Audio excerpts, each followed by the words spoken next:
Hi foodies, ഇന്ന് നമ്മൾ ഉണ്ടാക്കാൻ പോകുന്നത് സാമ്പാറാണ്. അപ്പോൾ സാമ്പാറിന് വേണ്ടിയിട്ട് ആദ്യം എന്ത് ചെയ്യുക, കുറച്ച് പരിപ്പ് എന്ത് ചെയ്യുക, കുക്കറിൽ വേവിച്ച് മാറ്റി വെക്കുക. അതോടൊപ്പം തന്നെ എന്ത് ചെയ്യുക, ഒരു അരമുറിയോളം തേങ്ങ എന്ത് ചെയ്യുക, ചിരണ്ടി വറുത്ത് വെക്കുക. വറക്കുന്ന സമയത്ത് എണ്ണ ഒഴിക്കേണ്ട ആവശ്യമില്ല.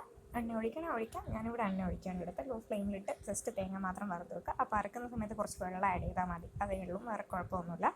എൻ്റെ കഷ്ണങ്ങൾ വേവിക്കുക. ഇവിടെ ഞാൻ കഷ്ണം അടുപ്പത്ത് സെപ്പറേറ്റ് ആണ് വേവിക്കുന്നത്, കച്ചട്ടിയിൽ വെച്ചിട്ട്. അപ്പോൾ കുറച്ച് ടേസ്റ്റ് കൂടും സാമ്പാറിന്, കുറച്ച് ടൈം എടുക്കും. ടൈമുള്ള ആൾക്കാരാണെങ്കിൽ അങ്ങനെ ചെയ്യുക, അല്ലെങ്കിൽ എന്ത് ചെയ്യുക, കുക്കറിലിട്ട് ഒറ്റ വിസിലടുപ്പിക്കുക.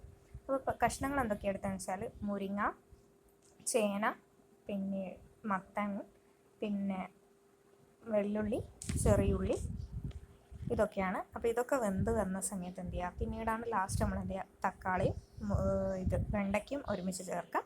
അതിനുശേഷം എന്താണെന്ന് വെച്ചാൽ ഇത് നമ്മൾ നേരത്തെ പരിപ്പ് വേവിച്ചല്ലോ, അതിലേക്കിത് ഒഴിക്കുക. എന്നിട്ട് നമ്മൾ എന്ത് ചെയ്യുക, പുളി, ഒരു നെല്ലിക്ക വലുപ്പത്തോളം പുളി മുന്നേ വെള്ളത്തിൽ കുതിർത്ത് അത് പിഴിഞ്ഞെടുത്തിലേക്ക് ഒഴിക്കുക.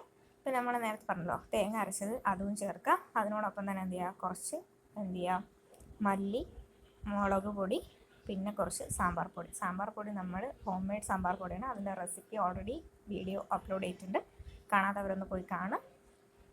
എന്നിട്ട് എന്ത് ചെയ്യാം, മാറ്റി വെക്കുക. പിന്നെ പച്ചക്കറി വേവിക്കുമ്പോൾ ഓൾറെഡി ഉപ്പും മഞ്ഞളും മല്ലിപ്പൊടി ഇടുന്നുണ്ട്, അപ്പോൾ ആവശ്യാനുസരണം ഉപ്പൊക്കെ നോക്കി ചേർക്കുക. അതിനുശേഷം നമ്മൾ വറുത്തിടാനായിട്ട് നല്ല വെളിച്ചെണ്ണ എടുക്കുക.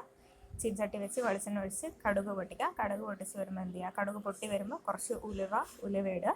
ഉലുവ ഒന്ന് നന്നായിട്ടൊന്ന് മൂത്ത് വരുന്ന സമയത്ത് എന്ത് ചെയ്യുകയെന്ന് വെച്ചാൽ വെളുത്തുള്ളി ഉണ്ടല്ലോ, വെളുത്തുള്ളി കുറച്ച് ഒരു 10-12 എണ്ണം എന്ത് ചെയ്യുക, നന്നായിട്ട് കുത്തിയിട്ട് അതും ഇതിലിട്ട് മൂപ്പിക്കുക. ഇത് മൂത്ത് വരുന്ന സമയത്ത് എന്ത് ചെയ്യുകയെന്ന് വെച്ചാൽ കായ്മുളക് ഉണ്ടല്ലോ, കായ്മുളക് ഒരു 5-6 കായ്മുളക് നടു കയറിയിട്ട് അതും ഇതിലിട്ടിട്ട് എന്ത് ചെയ്യുക, ഒന്ന് റോസ്റ്റ് ചെയ്യുക. അതിനുശേഷം നല്ല ഫ്രഷായിട്ട് പറിച്ചെടുത്ത കറിവേപ്പിലയും കൂടി എന്ത് ചെയ്യുക, റോസ്റ്റ് ചെയ്യുക. എന്നിട്ട് ഇത് നമ്മുടെ സാമ്പാറിലേക്ക് ഒഴിക്കുക. അപ്പോൾ നല്ല അടിപൊളി സാമ്പാറായിട്ട് നമുക്ക് കിട്ടും. സാമ്പാർ ഇനി ഇത് നമ്മൾ ഉണ്ടാക്കി കഴിഞ്ഞ് ഒരു 2-3 മണിക്കൂറിന് ശേഷം കഴിക്കുമ്പോഴായിരിക്കും ടേസ്റ്റ് ഉണ്ടാവുക. പുളിയും ഉപ്പൊക്കെ ഒന്ന് ബാലൻസായി എല്ലാം ഉണ്ടാവും. ഇനി സാമ്പാറിൽ പിന്നെ വേറൊരു സീക്രട്ട് ഇൻഗ്രീഡിയൻ്റ് ആണ്, ഈ വീഡിയോയിൽ ഞാൻ കാണിച്ചിട്ടില്ല. ഇത് കായം ഇടണം, അത് പറയാൻ വിട്ടതാണ്.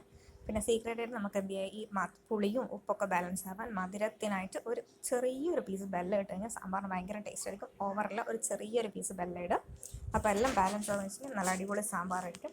സാമ്പാർ കൂടുതൽ ടേസ്റ്റ് ഉണ്ടാവുക പിറ്റേന്ന് കഴിക്കുമ്പോഴായിരിക്കും. അപ്പോൾ എല്ലാവരും ഒന്ന് ട്രൈ ചെയ്ത് ഫീഡ്ബാക്ക് അറിയിക്കുക.